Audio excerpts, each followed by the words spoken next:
Well, our fair's coming up beginning Wednesday, August 2nd, and runs through Saturday, August 5th. And we just have a great lineup this year, as we have every year. Of course, as you know, one of the highlights is the 4-H and the FFA program, and you can be watching young people. You can go visit the barns, and go see all the animals and talk to the young people about their projects. But you can also watch them in their competitions. So that's fun to do, and that goes on all week. There's competition they show them every day. Yes. You'll always find there's multiple show rings, because the horses, of course, are in the indoor arena, which is where all the equestrians are. So that's the big red building on the fairgrounds, and that's where the horse activities are. But there's a separate show ring, they call it, for sheep, and a separate show ring for cattle, and the swine. You'll also find them in a show ring, and the goats, and so there's always some kind of animal activity going on that you and your children can enjoy. It's just fun to watch. Is there a specific day where if somebody wants to buy beef? The livestock auction, yes. So at the end of all the showing on Saturday, then the young people have what's called the youth livestock auction, and it starts at 12:30. And there's a luncheon for the buyers. So if you want to be a buyer, you just show up at 12:30 on the fairgrounds, and you'll figure out where to go. There'll be signs and stuff where to go to the luncheon, and you get a buyer number, and you can have the catered luncheon. And then the bidding starts, and they rotate the animals every year, so I couldn't tell you which animal's going to be first this year. But for example, if swine is first, there may be 40 or 50 swine that showmen, young children that have been they're not, some of them are teenagers, I shouldn't call them all children, but they bring their hog in, their market hog in one at a time, and you get a chance to bid on it. And then when they're done with the swine, then they will go to, perhaps to cattle, and there will be far less cattle than there are swine. There's lots of swine, there's always lots of sheep, a fair amount of goats.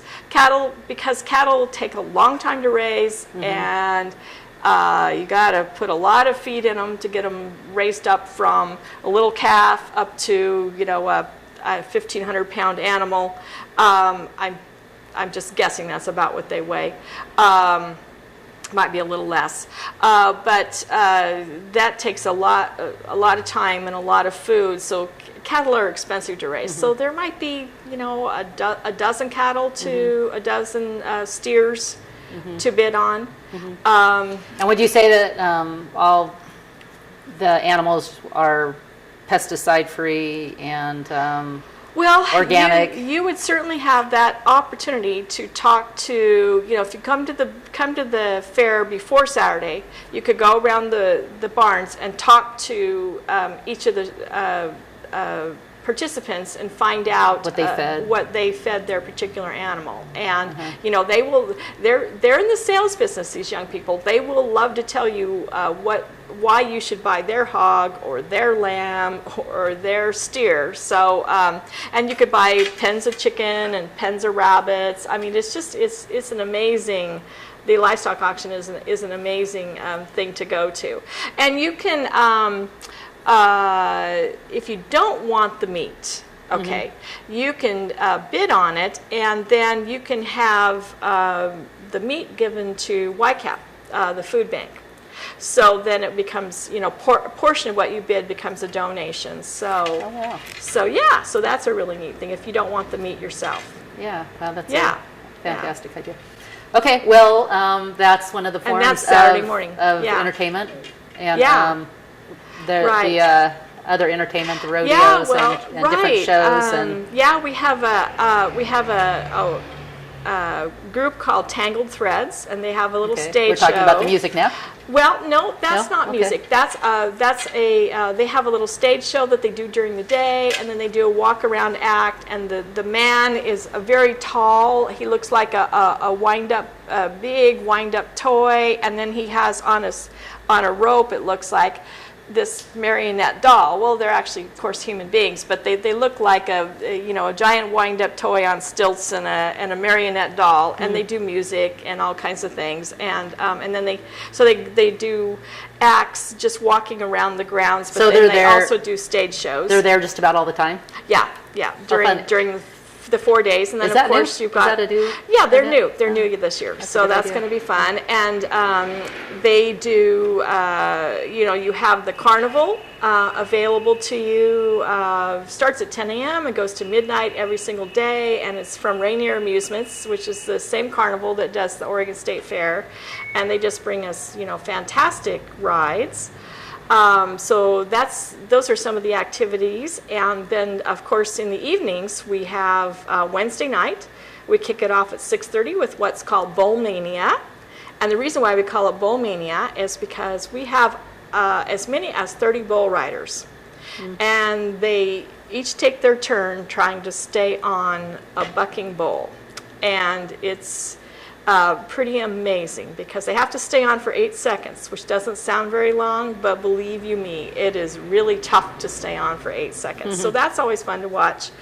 And then between the bull riders, they have barrel racing, and that's fun to watch the lady barrel racers. So that's Wednesday night, Bowls and Barrels we call it. And then at 9 o'clock, we have our first concert, and Mark Chestnut, who's a country music star, kicks it off for us on Wednesday night at 9. And he does your more classical style of country music, more traditional style of country music, as opposed to some of the country guys kind of cross over to rock. So if you want the crossover to rock, that would be our Thursday night concert with a young man named Tucker Bethard. And he debuted last fall with a song called Rock On. So appropriately named because it kind of tells you that he's sort of got that rock influence in his style of country music. And then Friday night is Montgomery Gentry, which is a team, Eddie Montgomery and Troy Gentry. And they've been in the country music world. They have what they call a Southern rock influence to their music. And they've been doing this since 1999, and they've been inducted into the Grand Ole Opry for their musical talents. And they really draw the crowds. They're very fun to watch. And those 2 nights, Thursday and Friday, so before the Tucker concert and before the Montgomery Gentry concert, we have our full rodeo, our National Professional Rodeo Association. This is Thursday? Thursday and Friday nights, both. You have a rodeo? Those are at 6:30, and they are before the concerts at 9. And so then you get to see all the rodeo events, not just the bull riding. So Wednesday is the Bowls and Barrels, and Thursday and Friday is the full rodeo, which has all of the team roping, tie-down roping, breakaway roping, and also the saddle broncs. So you see the horses, the bareback bronc riding and the saddle bronc riding, and so it's really a lot of fun. I actually I like all the different rodeos. Whether it's just watching the bowls, but I also like just seeing all the different events because you get just a smattering of each one for a couple hours, and then when those are over, it's time to make your way to the concert area and enjoy the music. Okay. Yeah. Do you have the one? Oh, we left out Saturday night. Yeah, we can't leave that out. Demolition Derby. It is really going to be fantastic this year. A gentleman named Roger Young produces the Demolition Derby for us. He's local, and he got sponsors to have a $10,000 purse for the Demolition Derby this year, which means there's going to be a lot of entrants. Last year we had a lot, but we're going to have even more entrants. And it's fascinating to watch those guys in the outdoor arena, and they're just, they smash and they clang and they bang, and they just keep going till only one of them is running, and none of the rest of them are running anymore. So that's a lot of fun.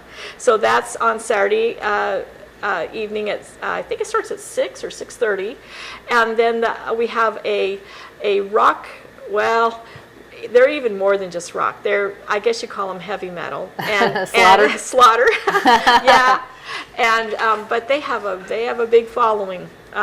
They've been touring since the early '90s, and they're still in big demand for people. In fact, they're called. I've heard them termed hair metal. And somebody said, "Why are they called hair metal?" Well, look at how long their hair is.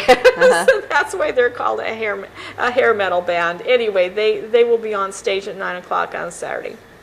Okay. So it's a big lineup this year. Yeah, something for every age group, seems like. Absolutely, On the absolutely. music.